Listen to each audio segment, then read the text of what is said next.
presentation. Please let us know if you're interested in it. And at this point, I'm also going to unmute Chad Moffett to begin the presentation. You ready to begin, Chad? Thanks, John. Can't see our presentation's not quite up yet, but it looks like. Oh, did you want to mention? Pardon? Yeah, go ahead. I was going to say, did you want to? Yeah. A brief poll here to kind of figure out. Welcome everyone. We'll do an introduction real quick here, but I just wanted to. We did a brief poll here to see well, the three big ones: Facebook, Twitter, and LinkedIn. And it looks like everyone is a Facebook user. About half of you are on Twitter, and then a quarter of you are on LinkedIn. So these are definitely. We'll be talking about all three of these today during the webinar as it relates to the use of social media on nonprofits. But again, we'd like to thank CPF for the webinar. We're here to talk about social media and how to provide content for success, in particular tools for historic preservation, nonprofit advocacy individuals or groups. Just want to provide a quick little background about myself and Kary. Kary will be talking a little bit after myself. Kary's the Corporate Communications Director at Mead & Hunt, where, among other responsibilities, she oversees Mead & Hunt's social media strategy, educates our employees on using social media. Her background includes a degree in journalism, specializing in public relations from the University of Wisconsin at Madison. Kary's been in marketing and communications for over 35 years, and I've had the pleasure of working with her for 15 years at Mead & Hunt. She's works in charge of the corporate strategy plans, business plans, marketing plans, and most all of these have some elements of digital communications or online components. She also attained a social media manager certification. I'm battling a cold here, so in 2003. My name is Chad Moffett, and Kary's kind of the communications and public relations and social media expert. My name's Chad, and I bring a different perspective to the discussion today. I've been in the historic preservation field for over 15 years. I also serve on the board of directors for the American Cultural Resources Association, commissioner on the Sacramento Preservation Commission, and I'm also a member of the Education Committee for California Preservation Foundation. Recently, I began to lead our group of cultural resources within Mead & Hunt to enhance and increase our social media presence. So it's been kind of a humbling experience. I've been learning a lot. Kary's been a tremendous resource. So we really thought that both of our perspectives had a lot to offer for the topic today. So I'm not an expert, but like I said, I've been learning a lot, particularly as it relates to content and the challenges of implementing and sticking to a social media plan. So that's a lot of what I'll be talking about today. Kary's going to be providing a little bit more of the nuts and bolts of how social media works in the various platforms. So we've got a packed program. We've worked to provide relevant examples throughout our presentation today. So you recognize the importance of social media, or you would have signed up for the webinar today. It has a tremendous opportunity to accomplish your organizational mission, and the concepts really behind social media are very quite similar, whether it be for a nonprofit, a public agency, or a private company.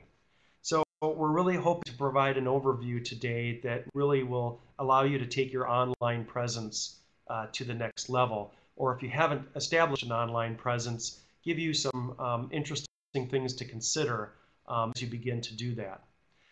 The slide here really shows to provide proof that people really are engaged in social change more than ever, and that social media is a large part of that. especially with the newer generations that are coming up that grew up with social media. They had phones throughout their young adult life, so they're much more adept at it, and it's just commonplace.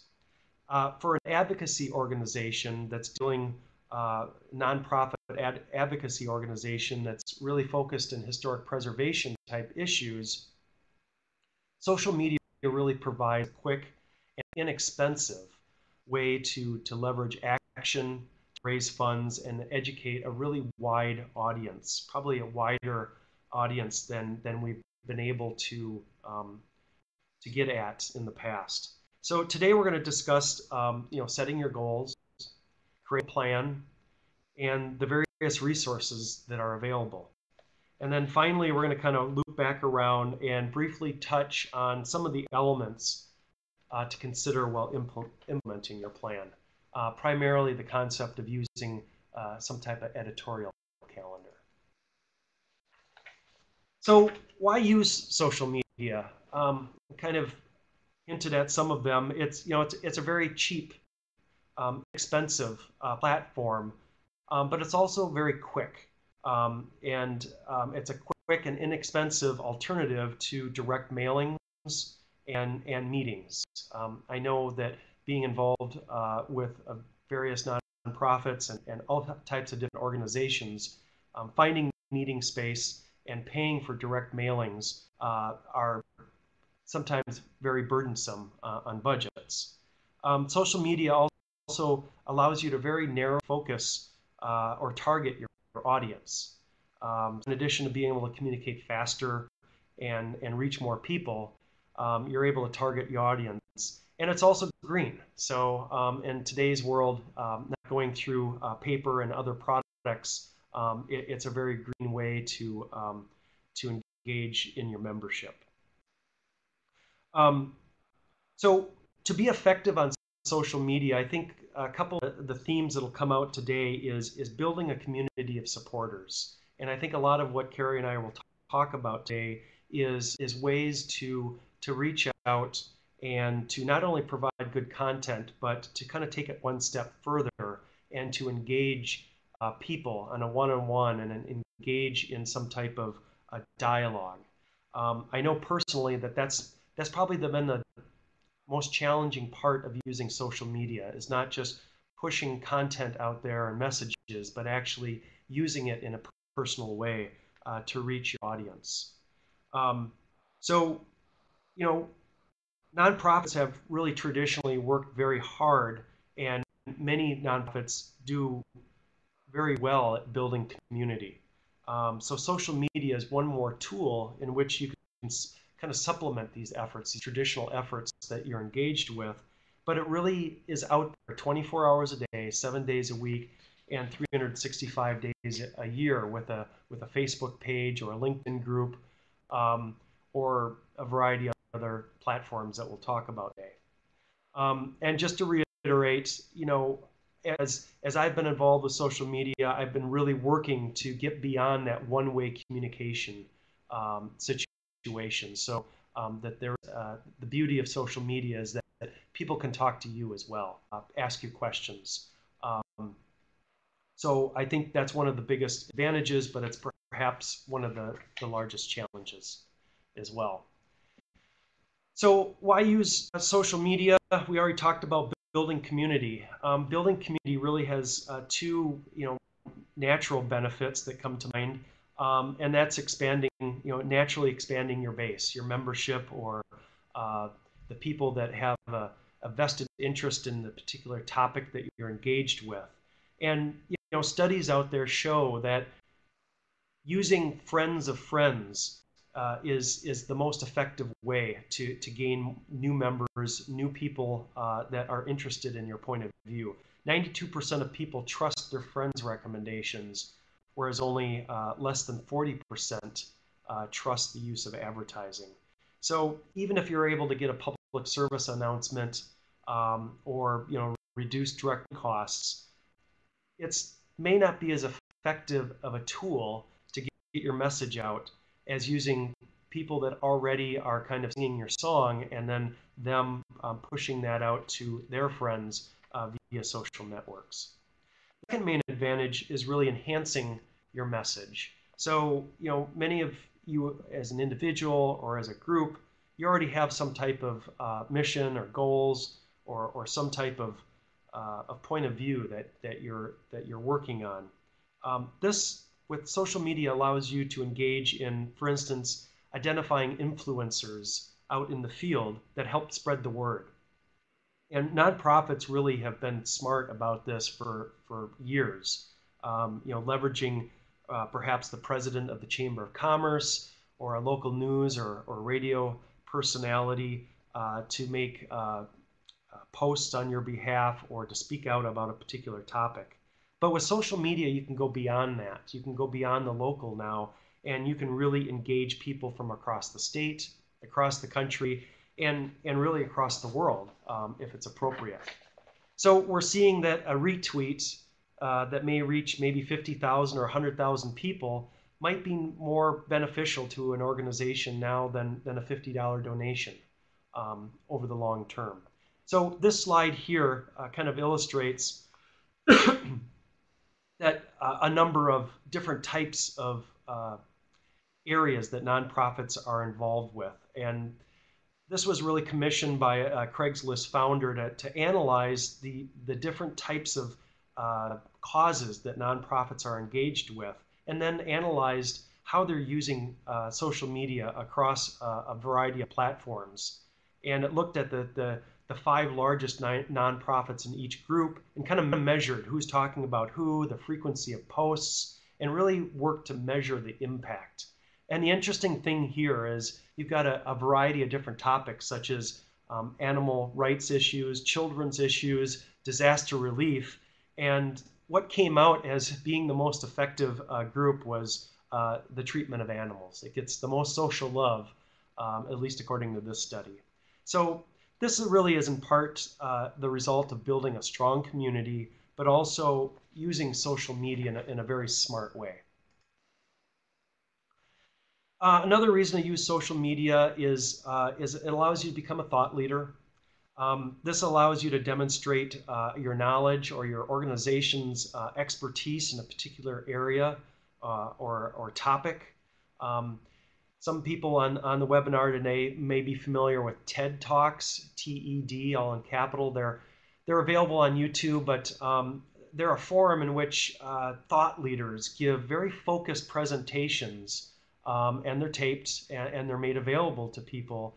They're very engaging. They're very polished in most cases. But this same type of concept is very easy to replicate with an iPhone or some type of video recorder. And then it's very easy just to post that to YouTube. You can embed those links into your LinkedIn or your Twitter or your website.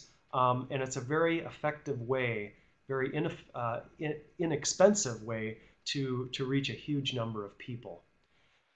And I mention this particularly with the video because if you have Facebook, if you have LinkedIn,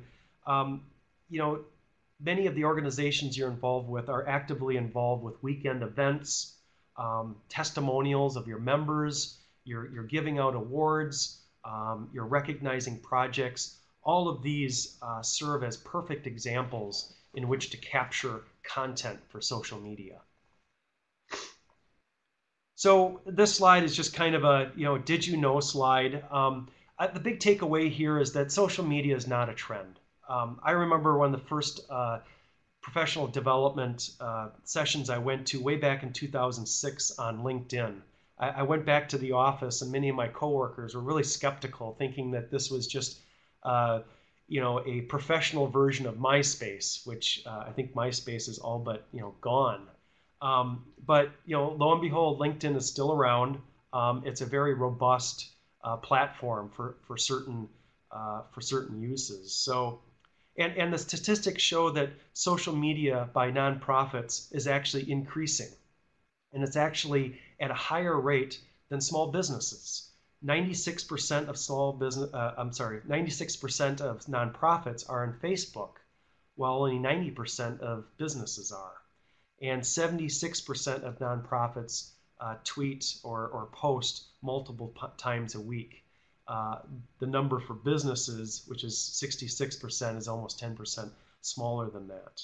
And between 2012 and 2013, the budgets and the use of social media for nonprofits increased by 4 times. So Kary will later on that, I mentioned LinkedIn. For nonprofits, LinkedIn may be one of the most effective platforms depending on some of the goals that you're trying to achieve. But, to be honest, there are some, serious barriers to getting involved with social media. I think many of us have maybe personal Facebook accounts or things of that nature in social media, and it's easy to share things with family or friends. When you start to think about developing content for a wide range of people, there's so many choices out there. The technology changes, so it can quickly be a sense of overwhelming. For me, I've always had an interest in social media and everything that's kind of electronic. I've dabbled in it for quite a while. Unfortunately, I didn't really know what I was trying to do or what I was trying to say or why. So I've been really working to educate myself and raise the profile of our company and the services that we offer. And as a result of doing that, I've really identified 2 barriers that I perceive and I'm really trying to address. And one is time. It does take time. There's a time commitment. But I've been really thinking about that in a bigger term. I typically will attend 2 to 3 conferences a year. When I start thinking about the time and the expenses that involved with a conference, and then I break that down. So I'm trying not to go to 1 conference a year and then spread that time and expense throughout the year. And that's been an easy way for me to say I'll spend 10, 15, 20 minutes a week of very focused time on keeping our social media up to date. The other one is content. And I think this is an area that we all fall down often. And I've been trying to look at what other people are doing, what other successful social media content providers are doing, and what draws me in, what's a good message, and thinking about ways that I can emulate that. And then also looking at things that don't work very well, that don't resonate with me, and obviously not trying to replicate that. So one of the tools that I use is I have a Gmail account, and when you do that, you can set up Google searches, and you put in keywords, and Google will actually go out there and look for these keywords across the web. It'll bring in news, it'll bring in web blogs, all kinds of things, and it allows me to really be on top of things in a timely manner. And there's a variety of other services out there besides Google.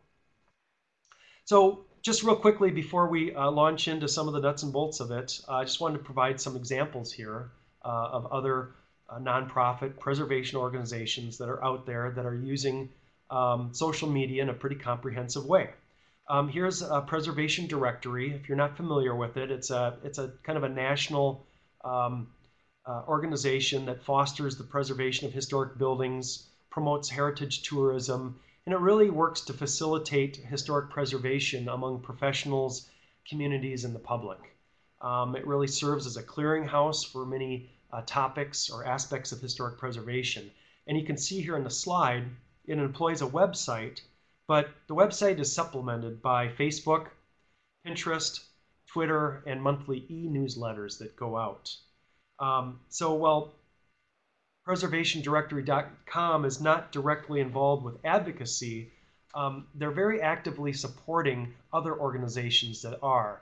So when you start to work with their site, you'll understand that most of their social media is really a way for them to funnel traffic back to their website and get you plugged in to other organizations and the things that they're doing.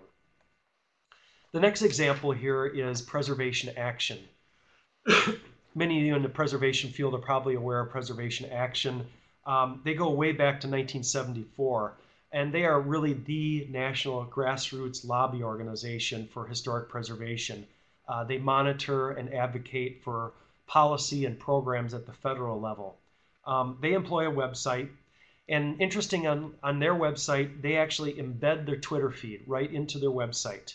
It provides a really quick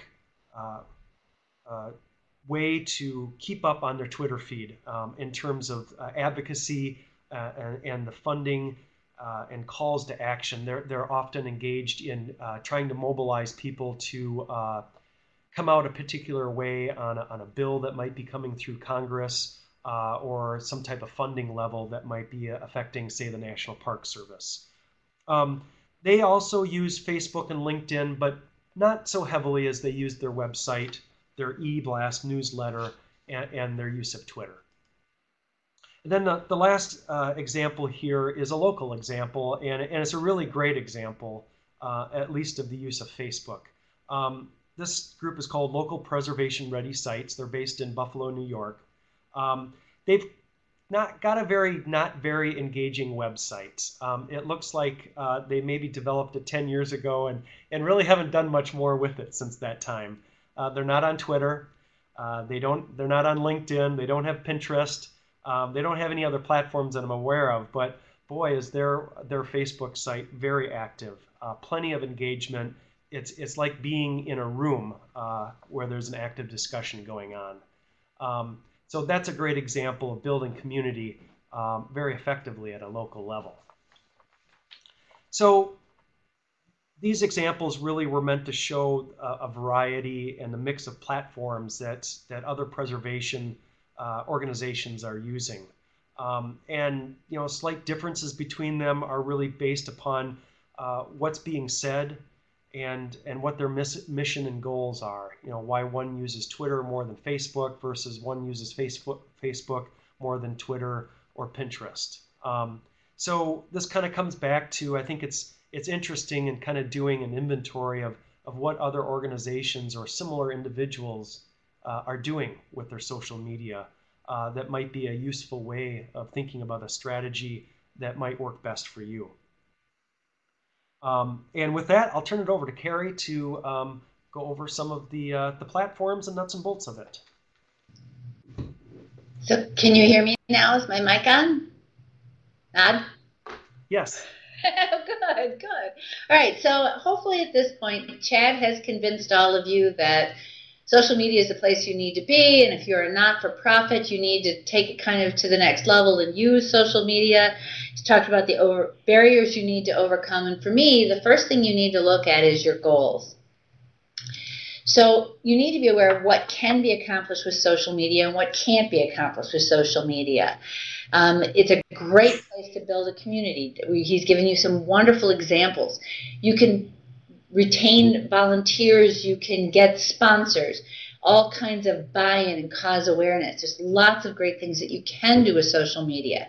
I was talking to a friend who I'd helped her set up her social media program for her organization. She told me her boss came in and he was just thoroughly frustrated. He said he had been tweeting on Facebook and they hadn't sold one of those t-shirts for their cause. Well, there are so many things wrong with that sentence. I don't even know how to respond to it, but clearly he was trying to make social media do something that it wasn't ever intended to do in the first place. Your goals can have either a strategic or a tactical purpose, and you need to look at which are most beneficial to you and your organization as you establish them. So you may decide, based on what your group is trying to accomplish, that all you want to use your social media for is research, and it is a great place to do research.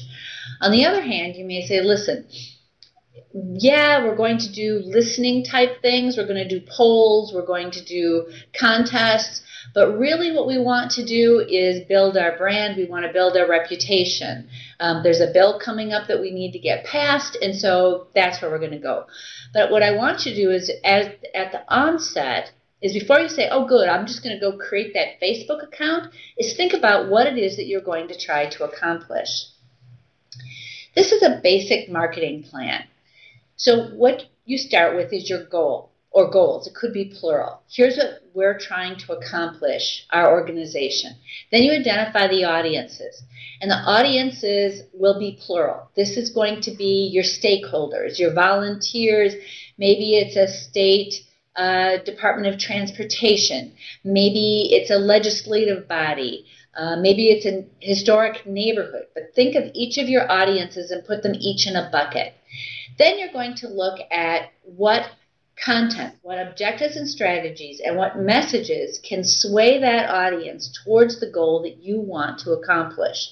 You'll probably have a little bit different or a different twist on each of those content messages and how you deliver them based on the audience that you're talking to.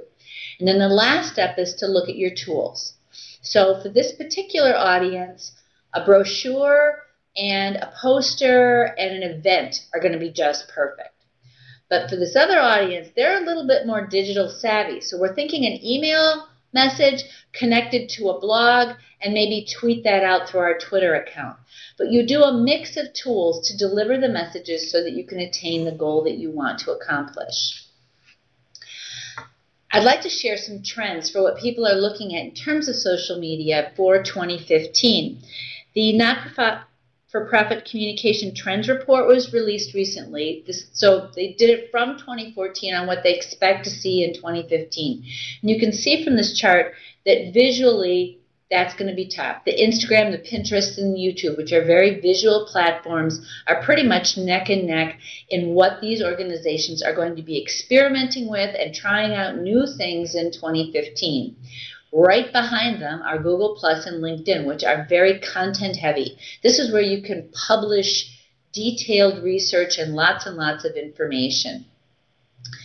I'd like to add to this thought process and add digital to this. And by digital, I am talking about websites, blogs, e-newsletters, and email. That's been on a growth mode. 2013, we started to see it peak. 2014, even more so. And I think in 2015, that continued upward connection between digital and what we're doing with social media is going to continue to grow. The other one that I'd like you to add to that is to think about mobile. Right now, if your website can't be seen easily on your mobile device, on your tablet, you've got a problem. As you're creating things within your social media, think about how they're going to be shared on your tablet or your phone, or you're going to be losing a big part of your audience. I would say one of the newest trends that are going to start being even more emerging in 2015 that's related to that mobile is texting. People are going to market through text messages, which really changes how you think about what you're going to say and how you're going to say it. I'm not going to go into a lot of detail with the National Council of Historic Preservation because Chad's going to go into it later, but they have done an amazing job of getting what I call the right mix. You know, they've used their Twitter and their Facebook and their Instagram. This is totally integrated with their print materials and their presentations and their events and everything else they're involved in. They really have done an excellent job. If you look at their American Express project, this is one where they award, they pick a community or a city, I believe it is, each year, and there's a contest. And people can win a slice of the pie of this $1 million to save a historic structure or to create greater awareness of a cultural resources event in that community. So at this point you have in your head what your goals are, who your audience is, what tools you have to use. The next step is to draft your plan. If you're a small organization, I can hear you pushing back at me and saying, listen, draft it. There's just me. I'm going to be posting to Facebook and that's all there is. Why do I need to write this down? Well, there actually is more than you, and there is more that you need to keep in mind. So actually writing the plan down is a good exercise. It helps you think of where your baseline is because you want to have a measure of whether this was successful. I have no desire to ever find out how many Facebook followers I have. That's not a goal. I want to have more people attend my events. I want to have more volunteers. I want to have more members to my organization. I want to make sure they don't tear down that bridge. I want to make sure that they support that building being saved. You know, whatever it is you're trying to do, that's your goal. You don't care how many Facebook followers you have. So think about that in terms of setting your baseline of what you want to try to accomplish. I'd also suggest that you need to that by having a plan, it'll get everybody else on the same page. Posting, I can't think of a nice word, dumb content is not going to get you anywhere. So you need to have an editorial calendar so everybody's on the same page on what kinds of information your audience wants to hear and wants to hear about, so that you can all start sharing this, a concentrated voice. You need to, as part of drafting your plan, look at what your resources are. So you do a communication audit. So you need to look at your people. This is the employees for your not-for-profit, your board of directors, maybe it's volunteers. It could be the recipients of your activities. There's a whole wealth of people that you need to look at how they fit into your marketing plan, your social media marketing. You need to look at your budget. So what have you got for funds now? What grants are there that you're going to be applying for? What donations do you anticipate are going to be raised during the year? What sponsorships do you have and do you anticipate coming in? You need to look at the time. So it's not just that you have all those people, but how much time do they have? What skill sets do they have that they can devote to this cause? You need to look at your existing resources. So if you've got a person who's going to be giving a speech, can that be taped and turned into a YouTube? Do you have a brochure that can be turned into a web page? Do you have a slideshow presentation that can be turned into a slide share and shared on LinkedIn? You need to look at what existing content you have that can be shared elsewhere. And then, of course, the last step is to look at all of your social media tools and which ones you currently have and which ones you plan on using as you go forward. So now I'm going to get into the nitty-gritty of the specific social media. It looks like everybody who's on the phone is familiar with Facebook and knows what it is. And I'm not surprised. It's the big guy on the block. Everybody has a Facebook account.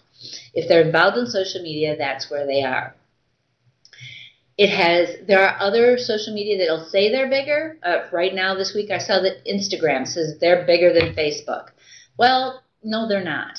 If you think about it in terms of the size of the audience and the demographics, so what geography has got the biggest spread, what age group has the biggest spread, what monetary, financial picture has the biggest spread, Facebook is still the big guy on the block. And so if you're thinking, I don't know what I want to do or where I want to go, my guess is if you go to look for your audience that you need to connect to, Facebook is a pretty good guess, as that's the one that you should be entering in. In terms of best practices, I would suggest that you should post every day. Don't post any more than every 3 hours. Thursdays and Fridays are best. Depending on whether you are a national market or local, try to hit to that 9 to 5 type time zone in terms of when there'll be most people there. Definitely look for captivating or intriguing images. Images will get you twice the number of followers and engagement as those without. Facebook has some really cool tools. You can schedule posts. So you can go into Facebook and line up all your posts for an entire month if you want to. I'd probably recommend to keep it more current, to only do a week. But you can post within the Facebook features. You can run events. This is great because people like to see who else is going and who else is involved. They introduced probably about 2 months ago a promotions button, I believe it's what it's called. I just got it on the 3 accounts that I manage, so you may not have it on yours yet, but it lets you actually promote certain activities or calls to action through your Facebook. In terms of do's and don'ts, I'm not going to go through all of these. All of our slides will be available. Jonathan will make them available to everybody who's participating today. And I think they're probably pretty self-evident, but I'm going to just explain a couple of these. Like, for example, the 80-20 rule. 80-20 means that 80% of the time you should be fun and interesting and engaging, and 20% of the time make sure you are on target, getting focused on what your goal is. But as I say that, so I was teaching a friend of mine, he's going into real estate, and after I gave him, some pointers on using his social media, I'm looking on his Facebook, and he's posting all this stuff about the Packers. And I'm like, okay, Brian, what are you doing? What's all this Clay Matthews stuff?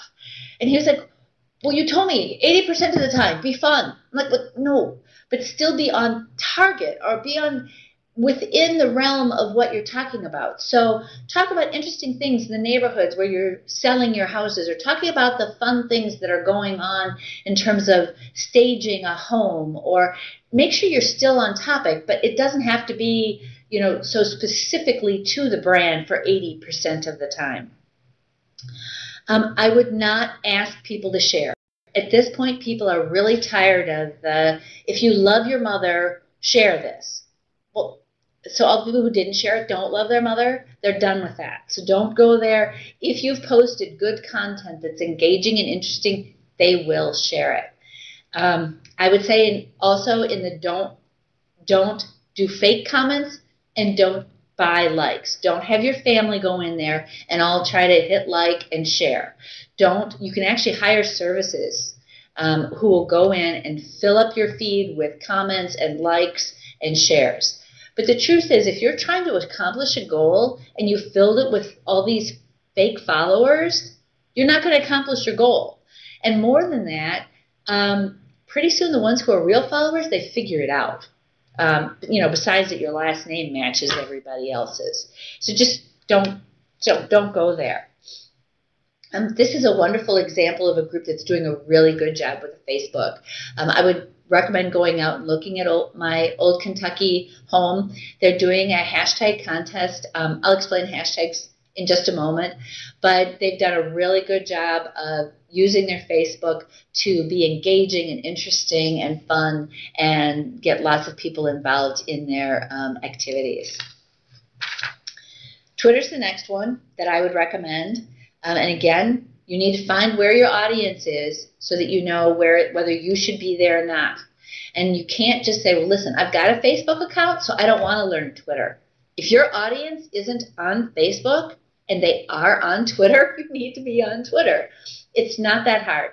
My dad was a stockbroker, and Twitter reminds me of a ticker tape. You just see this line of information going through, and if it's something that you find interesting, you can click on it and get additional information. It's very quick hit, small headline kinds of things. In terms of best practices, on the slide that I'm showing you now, where the flowers are, that's your background. You should have something that's relevant to your organization and your cause. The little square picture that's got the two women's faces, that should be, again, something that typifies your organization or your cause. If your logo doesn't fit, don't wedge it in there. Find something else that makes sense in terms of how you share content and what you say. Make sure the paragraph is descriptive. It can be witty, but don't be silly. Make sure that you've got links to your website. If you are a local organization, do your address and do your phone number. I would do the same thing on your Facebook.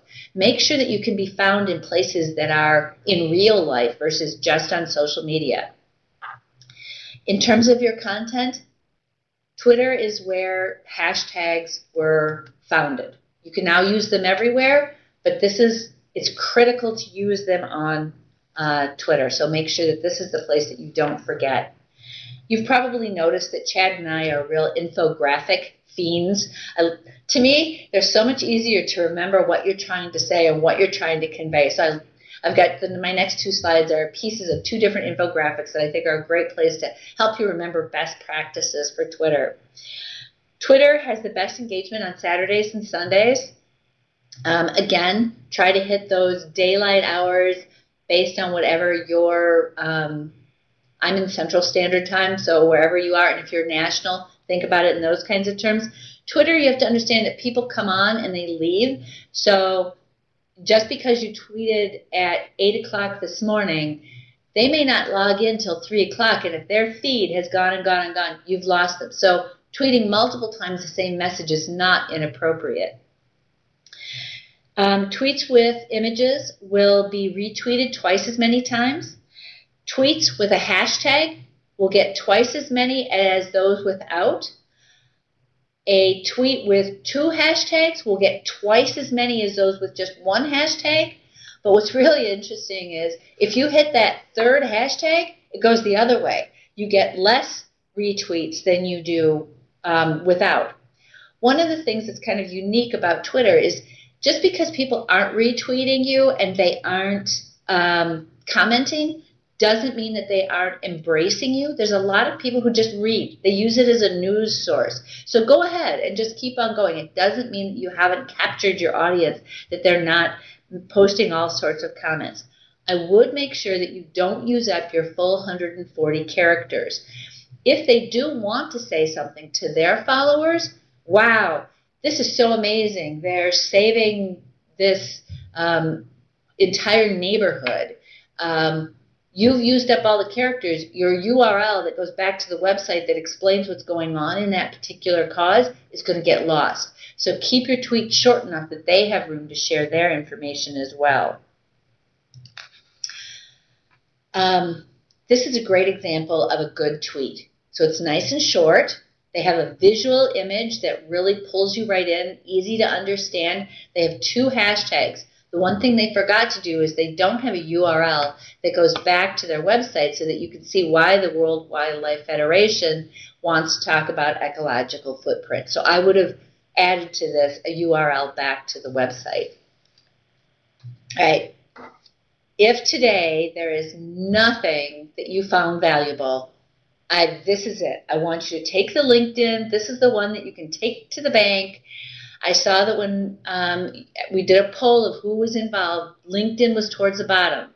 But for cause awareness, for nonprofits and not-for-profits, this is the one that it's my favorite. You have to go on LinkedIn. Seriously, it is very important.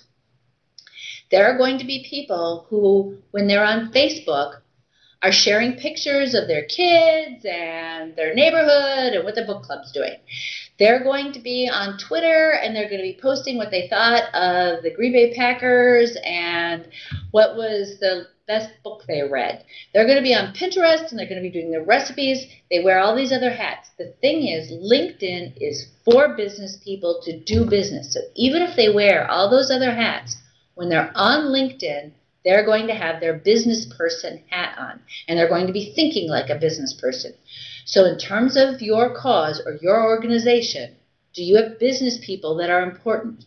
Do you have businesses that are important? Do you have businesses that are influential? If those are yeses, you need to be on LinkedIn.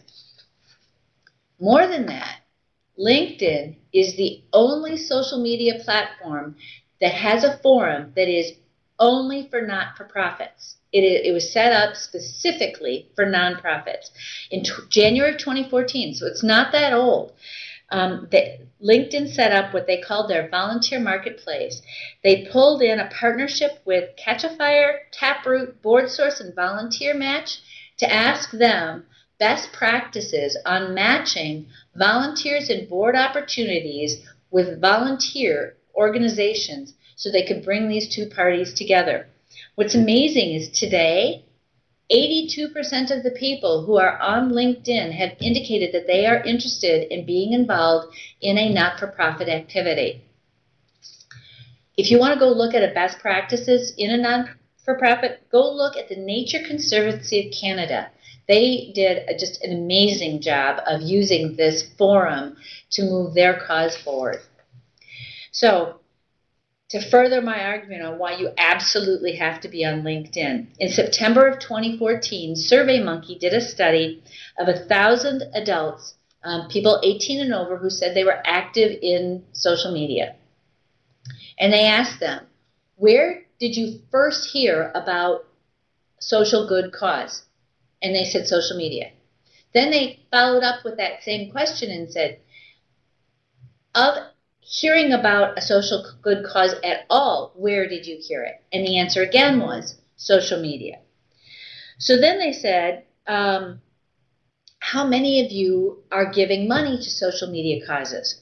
Well, more than half of them said that they were giving money to causes. And you know who the big guy on the block was? LinkedIn. LinkedIn users gave the most money. You know who gave the least? Facebook. Close second was Twitter. LinkedIn gave the most money. So let me take that to the next thing. So put your, time is money. Once again, they asked them, how many of you give time to a social good cause? 43% of the people answering said that they gave at least 10 hours last year towards a social good cause. Who gave the most? LinkedIn. LinkedIn gave the most. Who gave the least? Facebook. Now, here's the clincher. This is why it was well worth your time to join the presentation with Chad and I today. They asked these 1,000 people who are active on social media if they were going to try to promote a social good cause, which one do they think was the most influential in gaining money and time? And they all said Facebook. So now you know they're wrong. This is a hidden little gem that you can now take and use. LinkedIn is where you will get the most money and the most time. Now, this study didn't say why, but I have my theory. If you go to Quanticast, this is an organization that looks at demographics for social media groups. LinkedIn has the oldest people. 55% of LinkedIn users are over 35 years old. They also have those with the higher income. Nearly 40% of the people on LinkedIn have household incomes of over 100,000. So my guess is these are people who have time and money to give. But it still emphasizes that if you're going to pick a social media that you want to focus on, I would say LinkedIn is the one to go to. So I promised to talk about hashtags, and I can tell that I'm talking too long here, so I'm going to go really quick now. Talk faster, right? So hashtags are a bookmarking tool so that you can keep track of information, and so that if you have information that you want to share, people who are bookmarking that kind of information can find it. This particular one that I have up on the slide right now was one that I did with a group for homelessness, and we wanted some young people to share their experience about sleeping under the stars by taking pictures and sharing through their social media channels, hashtag sleep under the stars, for some crowdsourcing. And basically anybody who then follows hashtag sleep under stars would be able to follow them.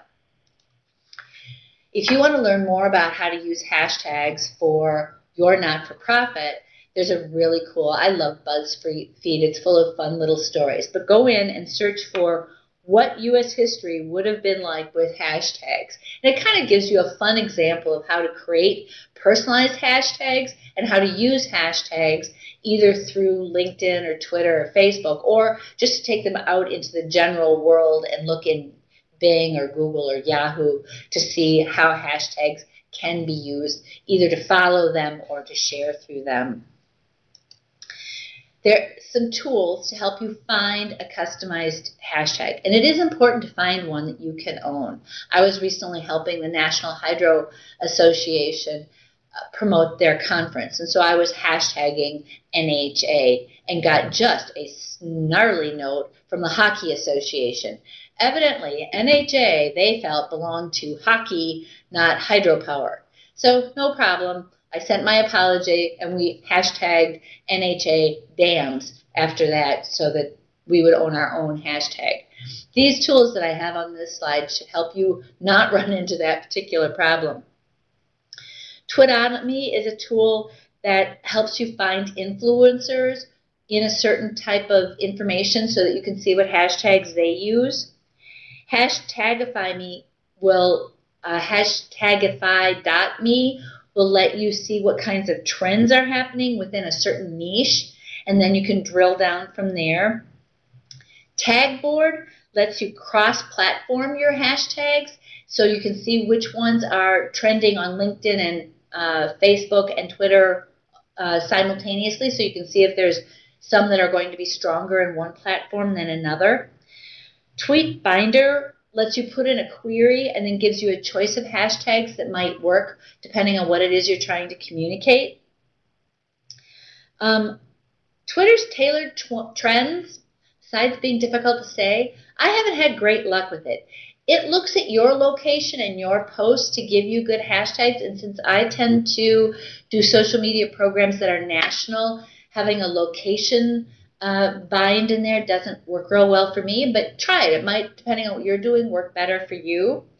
Hashtags.org also is one that I've had less successful, it'll give you a 24-hour graph of what kinds of trends are working for certain kinds of words to see what will work best for you. But if you're not super active within a real tight niche, it kind of throws you all over the place. But again, I manage quite a few different accounts for different entities, and so that might be why it doesn't work well for me. Honestly, on programs that I've worked on, like Chad and I, the different ones that we've done together, brainstorming works the best. We just start talking about which hashtags we think will work for us and that we can own. We put them in Google to see what's getting used, and then we own it. Or we put it into Twitter and see what's being used and take it from there. But it is important to have your hashtag and own it. I mentioned when I started that I thought in 2015 visuals were going to be really important. YouTube, Vimeo, and Vine are the movies of the visual world. Instagram and Snapchat, just like the name implies, are those quick-hitting news that just share little bits. Both of those in particular are real high growth for use.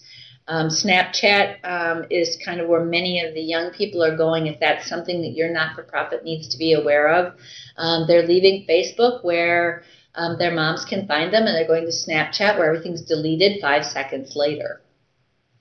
And then Pinterest is kind of its own thing, but for historic preservation groups and cultural resources management, I wanted to add that because it really does have some cool tools that I think you'll be interested in.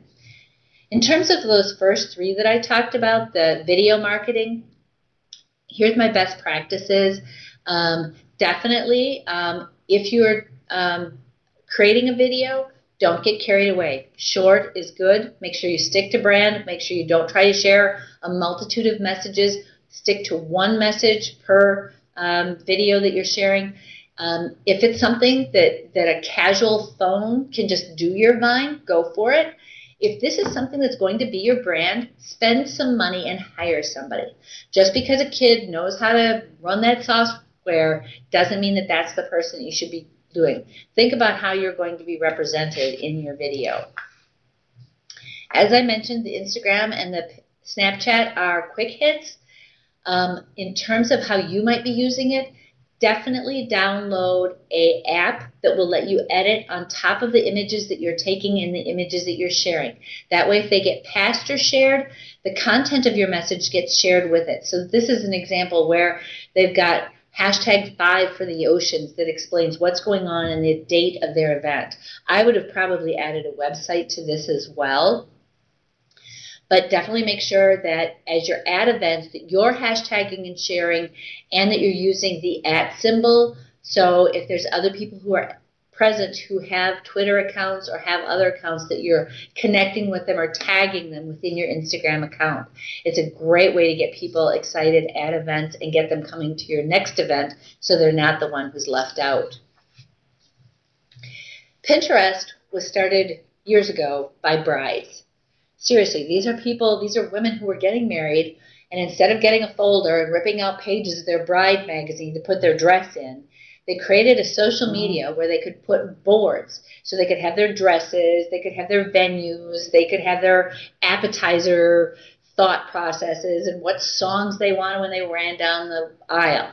Then from there, these women became mothers and homeowners and businesswomen, and it segued because it's such a great place to save content. Both Chad and I have Pinterest accounts, and I would like to invite all of you present to follow us. You don't have to follow the parts of our Pinterest where we are posting our favorite recipes or cool furniture. Chad does have some really great furniture boards on his, but you don't have to follow those. How Pinterest works is you can follow the boards that you care about.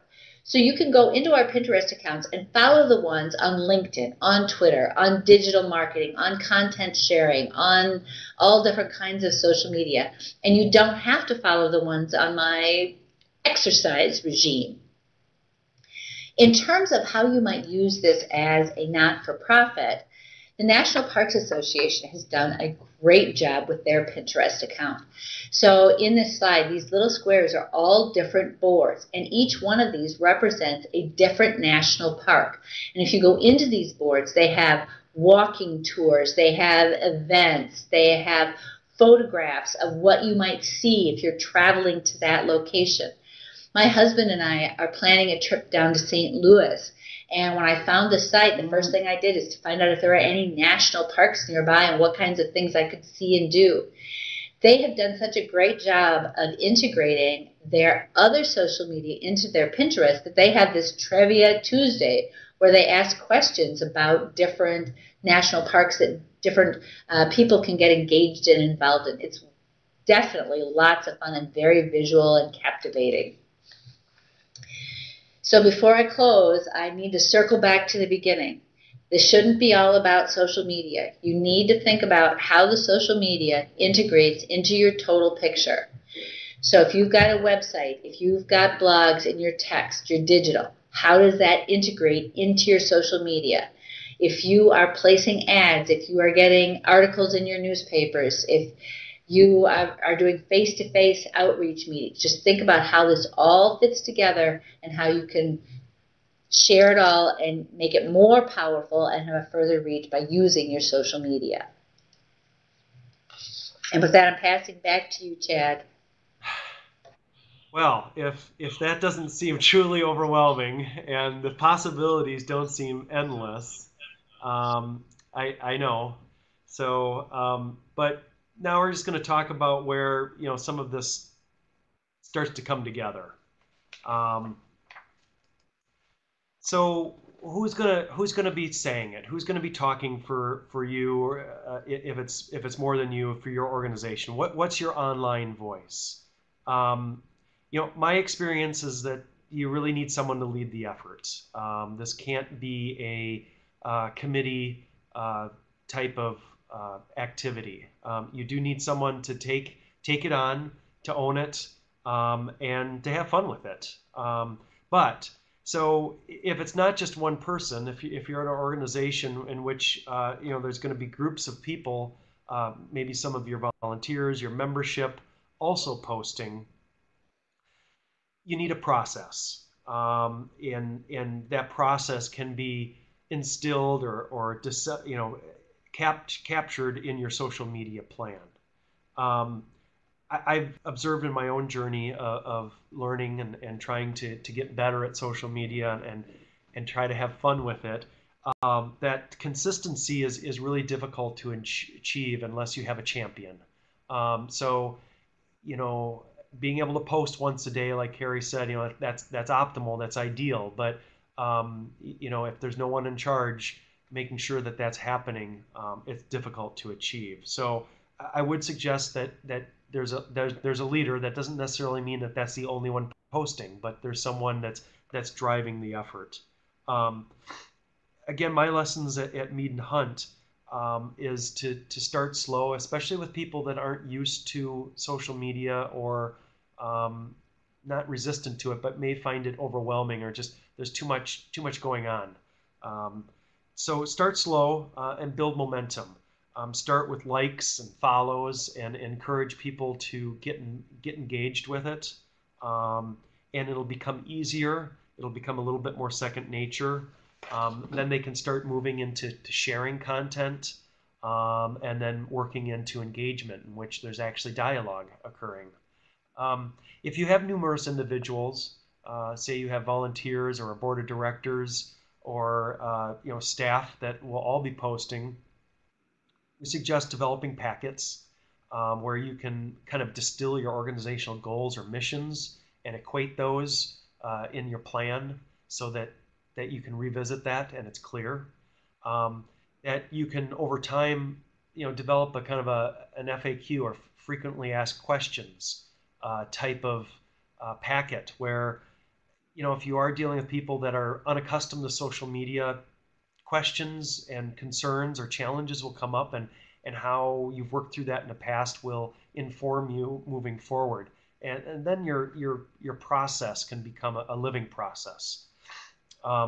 And probably the biggest thing is doing kind of in the know sessions or in-person meetings. I mean, they don't have to be physically in person, but at a minimum doing teleconference. I found a lot of value in getting people together and engaging in that crosstalk.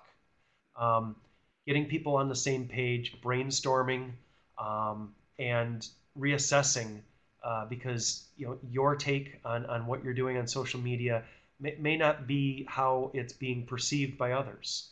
So that feedback with your colleagues, but also your audience is really essential. One of the takeaways from this slide was this concept of ringer in the crowd. And that's really just the concept of it's nothing wrong with asking your members or perhaps a colleague to ask a key question or post an interesting comment to get the conversation started. Recently, I posted an article on LinkedIn about, prior to this, I was working in Minneapolis for about 10 years before I moved out to California. And there was an article that came out a couple weeks ago about the value of documenting and preserving the recent past, particular resources that may not have achieved the 50-year guideline that the National Register sets. And I posted the article and I put a question in there, kind of a teaser question, and one of my colleagues was kind of jumped in and responded to it, and before you know it, we've got several comments that are being posted and a lively discussion. So that's an easy way to elicit feedback, and I guess the takeaway there is that don't view social media as a one-way street. I mean, ideally, when it's working very effectively, is that there is dialogue and back and forth.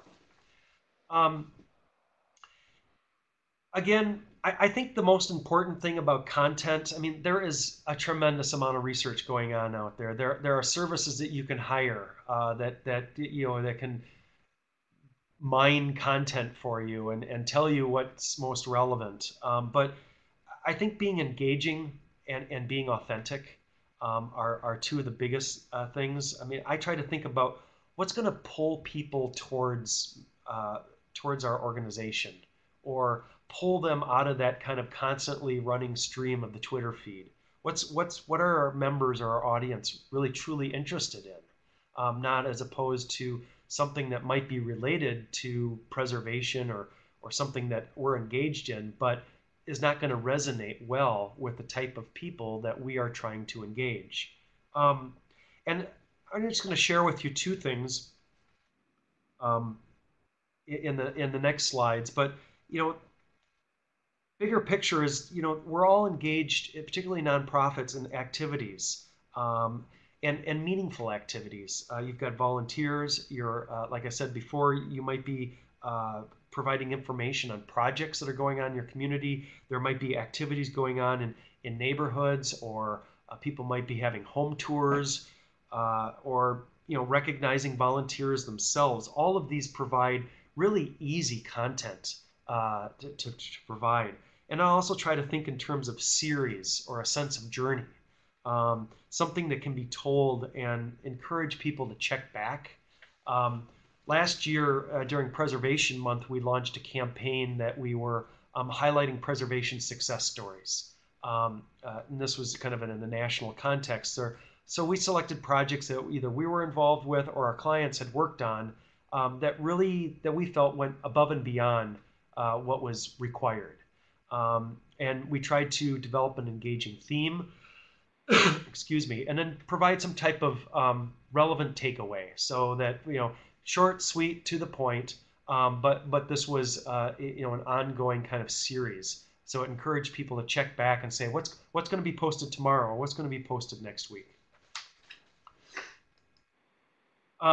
Here's another example. I just picked this example out as Preservation Iowa. They're a statewide advocacy nonprofit organization, not too dissimilar from what California Preservation is involved with, probably on a smaller scale.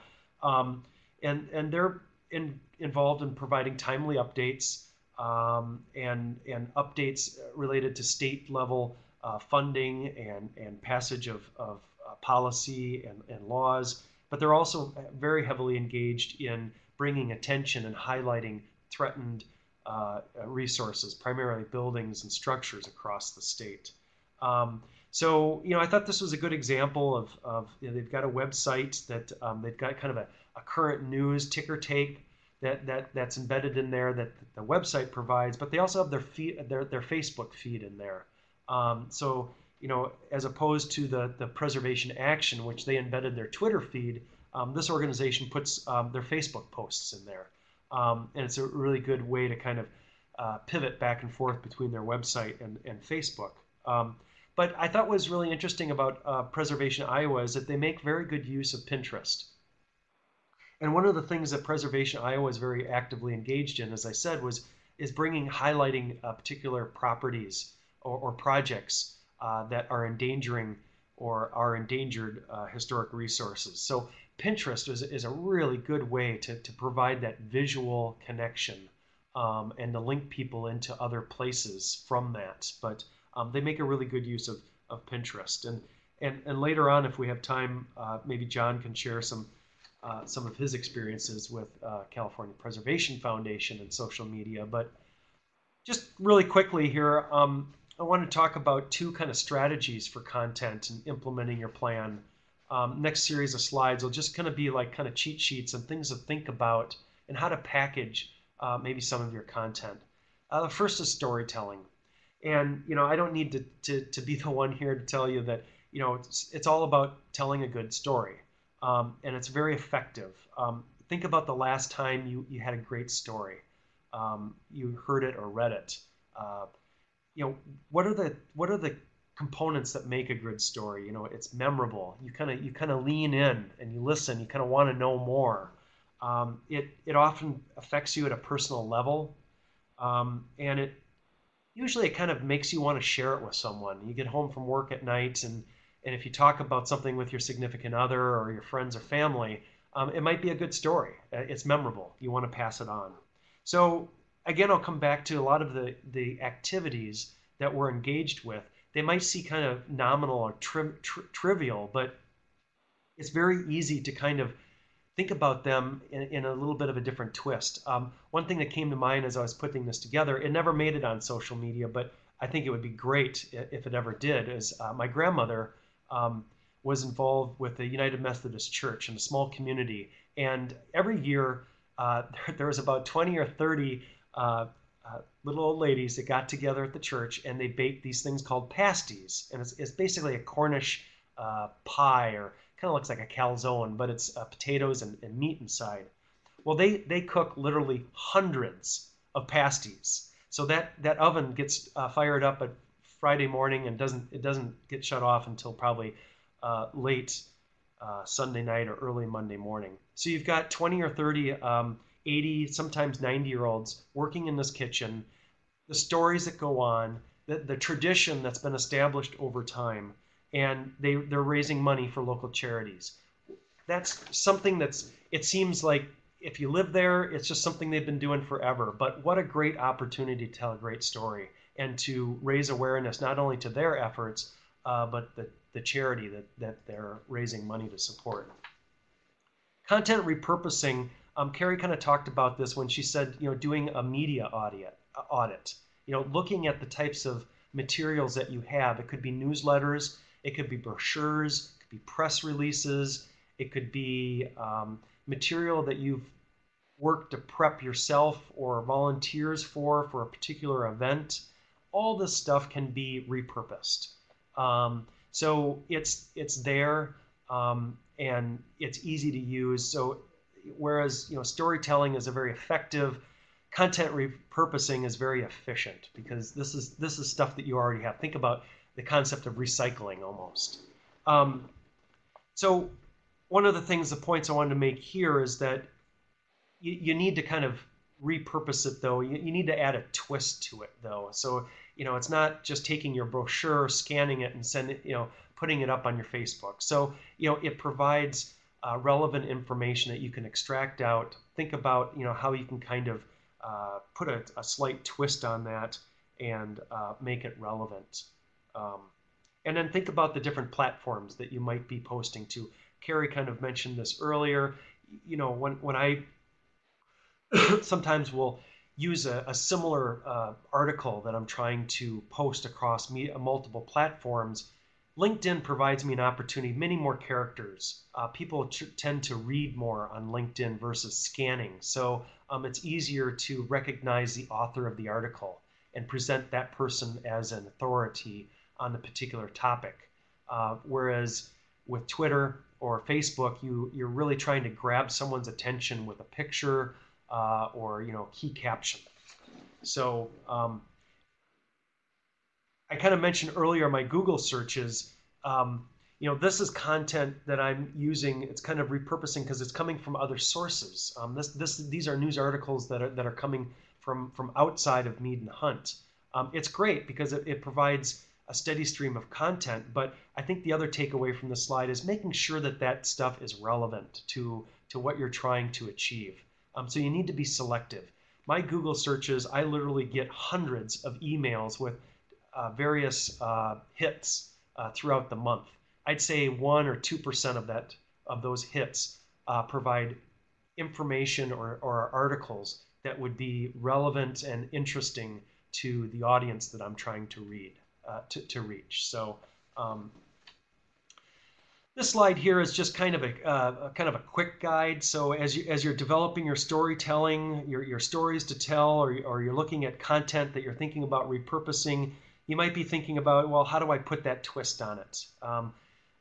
And so this is just, if you get into one of those roadblocks or you feel like you're kind of spinning your wheels a little bit, I try to go back to kind of these concepts on how you can frame a particular topic or message.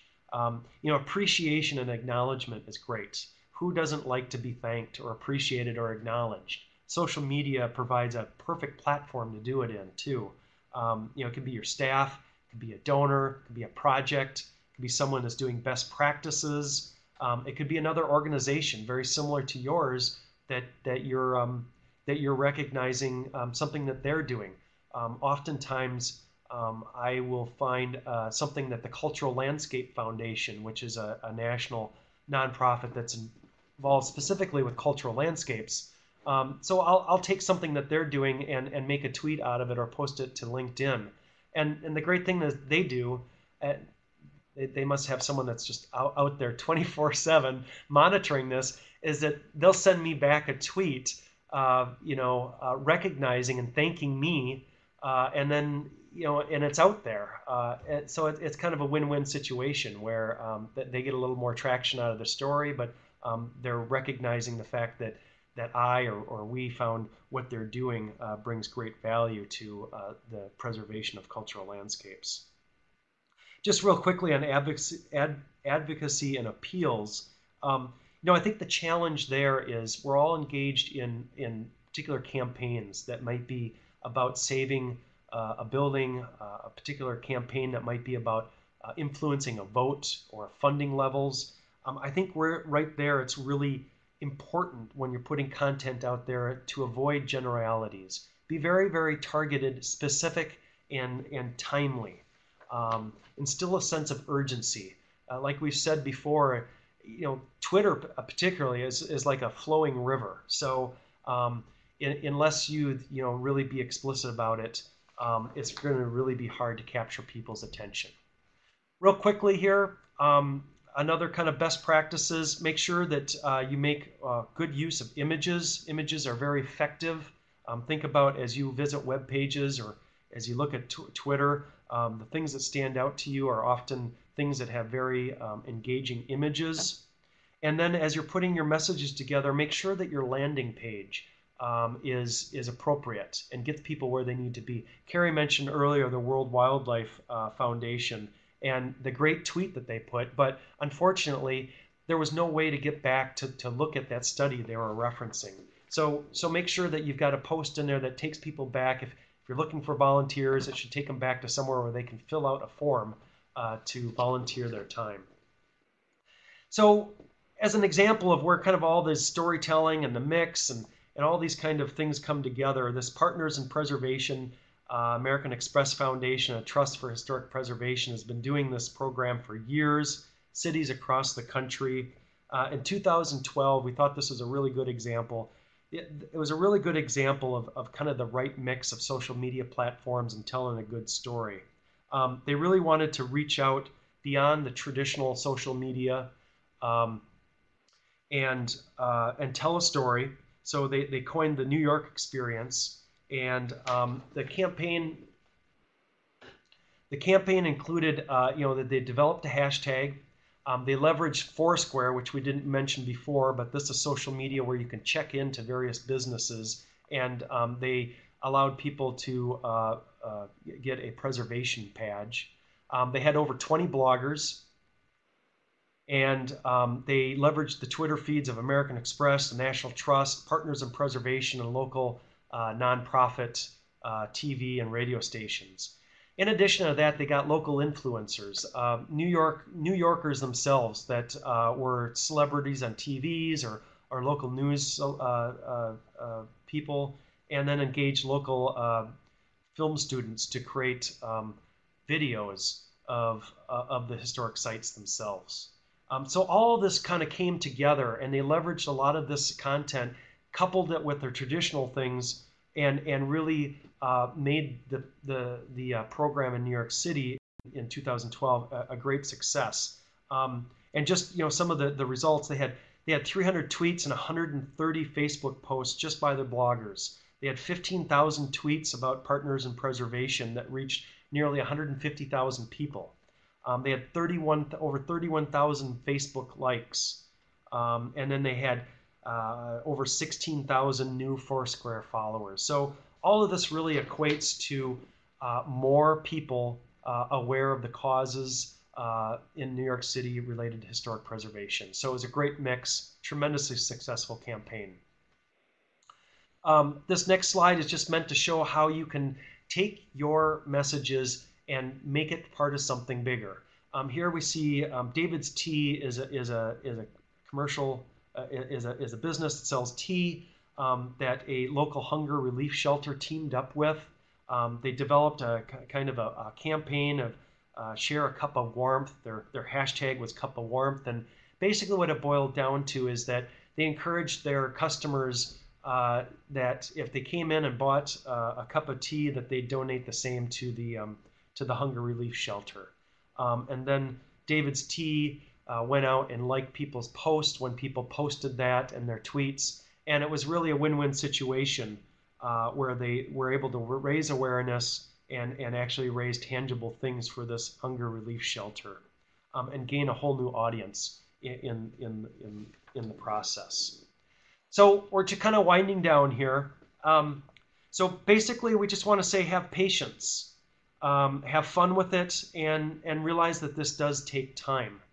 The social media plan that we've been talking about, here's just a couple snippets here on this slide that kind of talk about, these are examples of things that I've used or we've used here within Mead and Hunt, and oftentimes they basically boil down to simple Excel documents in which you're identifying your topic, the author, your audience, what type of messaging you're trying to achieve, and then it provides you an ability to sit down every month or so to discuss what those topics are, who your audience is, and make sure that you're making those linkages. We also sit down about every 2 weeks. We use Hootsuite as well, and I try to load up my Hootsuite a backlog for tweets, and then it also serves as well because as things come across my desk or my email account, I'm able to tweet those out right away. So I've got my backlog built up, but it's things come by that are much more timely. Also, when you're doing this, there's other tools that are out there we didn't mention so much, things that are like news aggregators that can provide, can pull content from other things. I use a service called Paperly, which assembles posts from other preservation organizations and organizes it in kind of a electronic newspaper. So one of the takeaways today that we're hoping to leave with you is that have fun with it, be flexible, be willing to change, and make sure that you're monitoring and recharting your path. And as Kary mentioned earlier, make sure that you have your baseline kind of in your forethought so that that you know whether you're achieving your goals. If you're trying to raise money, did you raise the money? If not, how can you maybe do it a little differently next time to more accurately achieve your goal? I know we're running a little bit late on time, but if John was around and wanted to say a few words about the California Preservation Foundation, or now we could probably entertain some questions. John's back. Oh. I am back. I'm back. Here, I'll start my webcam here. Okay. So.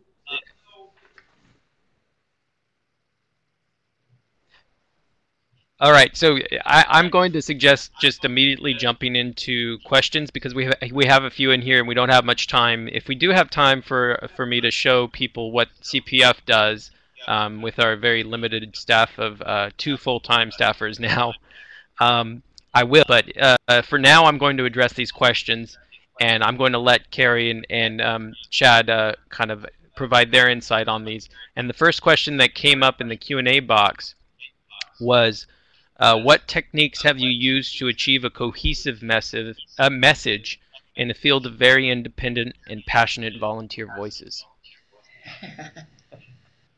Kary, you have done a lot of volunteer work with organizations. And I laughed when you said passionate, because that's the problem, is they're so excited, and the reason they're involved in this organization is because it is terribly, terribly important to them. But they can go off on some left tangent or not state a message. And that's why the editorial calendar that I talked about in the beginning is so important, to make sure that everybody understands, here's the kinds of messages that we want to change, here's the themes. In fact, sometimes I'll even put together FAQ sheets so they understand that here's the goals we're trying to accomplish, here's the messages that will lend themselves to that so that they can stay on track to what we're trying to accomplish. As we were setting up the slides here, I was talking to John. He's a fan of Hootsuite. It's a great tool for scheduling different kinds of social media. One of the groups I work with uses Hootsuite to actually work more as a QC type tool. So instead of letting all of your volunteers and all of your committee members have the password to your Twitter account and your Facebook account and have them all be involved in your LinkedIn group, let them have access to your Hootsuite. That way they can post comments, they can post stories, they can post the things to all the different platforms you're involved in. But one central manager can look at it and say, ooh, not so much, maybe we shouldn't share that one. And somebody else can go in and just maybe give it a little bit of a tweak. I mentioned that I volunteer for a group that's working on ending hunger and working on the homelessness issue. We don't want to get political. And it's very hard not to. And so we definitely use this Hootsuite tool to stay on track of talking about the topic without suddenly becoming terribly Republican or terribly Democratic or either or. So that would be my recommendation, is to have an editorial calendar and then think about what kinds of quality control tools might work for your group.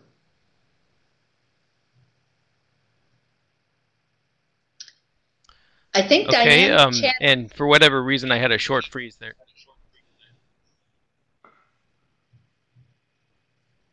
Yeah, go ahead and address that question if you don't mind, Kary. Well, actually, this one is specifically for Chad. They would like to know what the news aggregator you mentioned is. Which is the one that you use that creates the combined yeah, Paperly. So this is a news aggregator. It kind of it looks so you can enter in organizations. So, for instance, a lot of the clients we work with are engaged with transportation or public works projects. So it'll actually go out there and look for relevant content. I'm not quite sure how it works. It's kind of magical so, in some respects, but you know, it's not putting out, you know, irrelevant information in terms of, you know, how to build a bridge, but it talks about things that are going on in those communities, because many of our clients are preservation, you know, they're preservation professionals, but they're also engaged in fulfilling an agency mission. And many of those missions involve building public infrastructure. So they're often balancing building things with preservation of sometimes what those things that they're building may replace. So I can definitely provide you, but it's paper.li is how you can find it, and you can get in there and you can customize it. You can kind of set some preferences. There are others out there. If you send me an email, I can share, Kary and I can kind of share with you the things that we know about and provide some comments on what we think of them. So but the comment I have there is I definitely tested that for several months before I included that, because I wasn't sure whether that was going to be providing grabbing just content like Kary said. I certainly didn't. Some of these organizations have political op-eds in there, and I didn't want things in there that would be controversial. So the thing with news aggregators is you got to be very careful that what it's pulling is appropriate for the type of content that you want to post. So kind of testing that out ahead of time, I think, is important. Okay, great. And a follow-up question to this is the role of social media in search engine optimization. What kind of impact does social media have on your Google rankings? Oh, that's all Kary. Oh, let me unmute Kary first. Okay, there we go. Hi. So anything that will drive traffic to your website or to your blog is going to increase your SEO. And again, I told you that LinkedIn's my favorite. The algorithms used within LinkedIn mean as a search engine, it is the most powerful search engine out there. I would argue that it is possibly better than Google. Try it once. Try putting in something that you're looking for, particularly a person or a place. Put it in Google, put it in Bing, put it in Yahoo, and search for it, and I will bet in your first page there will be at least one of the items will be LinkedIn. So making sure the keywords that drive traffic to where you want them to be, whether that's your blog or your website, are included in the profile of your Twitter, in your Facebook, or your LinkedIn, will then drive the traffic there. Your increased use on LinkedIn then drives additional traffic to the website so they can find it. A nonprofit that I just recently got named to the board to, the first thing I did is I stood up at the board meeting. They were so happy with me, by the way, and told all of them that they needed to go onto their LinkedIn profile and say that they worked for that nonprofit. And by worked, they're a volunteer. They are on the board of directors. But what that does is it means if I have 500 contacts and Jonathan has 500 different contacts and Chad has 500 contacts and all three of us say that we volunteer for the California Historic Preservation Foundation, it will drive the search engine up by 1,500 because of the three of us putting just that one little piece on our LinkedIn profiles. So it's critical. The bottom line was go do that. Great, thank you. And then we have a question coming in from Nicole. I'm going to wait for that while it comes in, and then while we're waiting for any further questions, try the chat box if the Q&A box is unfamiliar to you. But another question that I had is actually connecting real-world activities with social media, because nonprofits are typically involved in events, and not only events, but just social kind of get-togethers, things like that, that are very shareable. Most effective ways to make use of those real-world activities and to communicate them through social media. One of my favorites is called Eventbrite, and it's a tool that lets you manage events. But what it really does is it lets you see who else is attending, and you can connect it to your Twitter, you can connect it to your Facebook, so that as people register, a list of registrants comes up, so you can kind of crowdsource and get more people engaged and interested in who else is going to be there because they can see this list. In addition, they can follow up afterwards by getting tagged. So they're at the event, and you're taking pictures of the speaker or of one of the presentations of what's going on.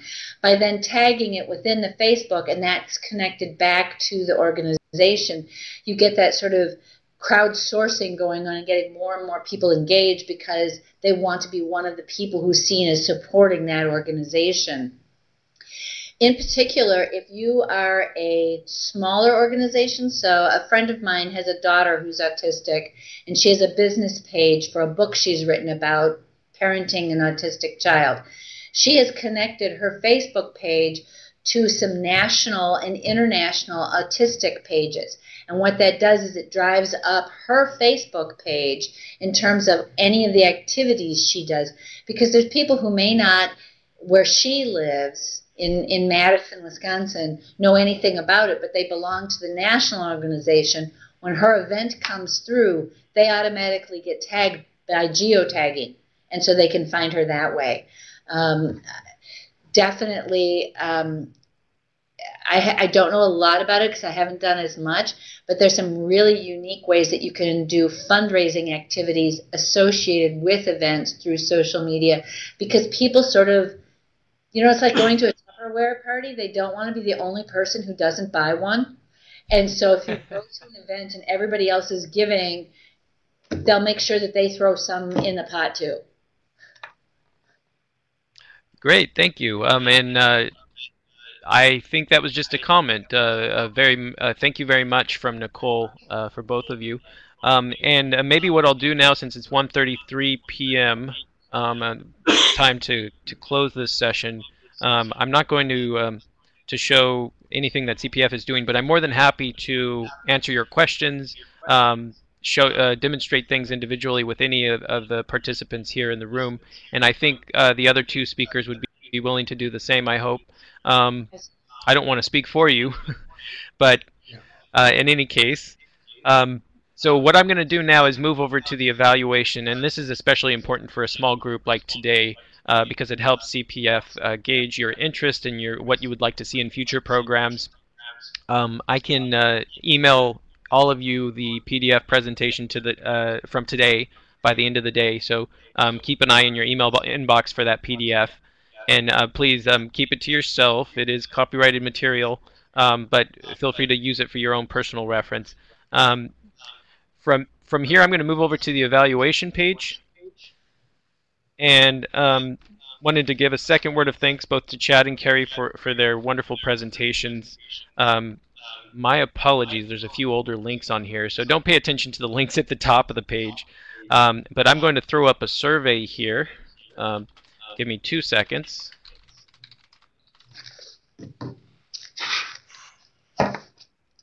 And the survey will basically be a 10-question multiple choice response for today's session. And we send that to the speakers for their feedback, and CPF uses it to improve our own programs. So please do fill out the survey, and at the top of the screen is a small button that says Submit Response. You need to submit it before you leave. And the two right boxes are written responses, so you can give us more qualitative information on today's session. So I really hope you enjoyed today's session. We are about 5 minutes late, so I apologize for that. But I hope you found the session helpful, and don't hesitate to contact CPF with any further questions. I do encourage you to join our webinar on Thursday, which is actually a historic preservation topic on updating and managing historic resource surveys. This will be presented by Bridget Maley, Jan Ostachet, and Amy Mintier. And if you'd like to have more information on that program, you can visit news.californiapreservation.org/events. And please do register by tomorrow if you're planning on doing it, because registration closes for these events on the day of the event. So have a wonderful rest of the day, and we hope you enjoyed the program.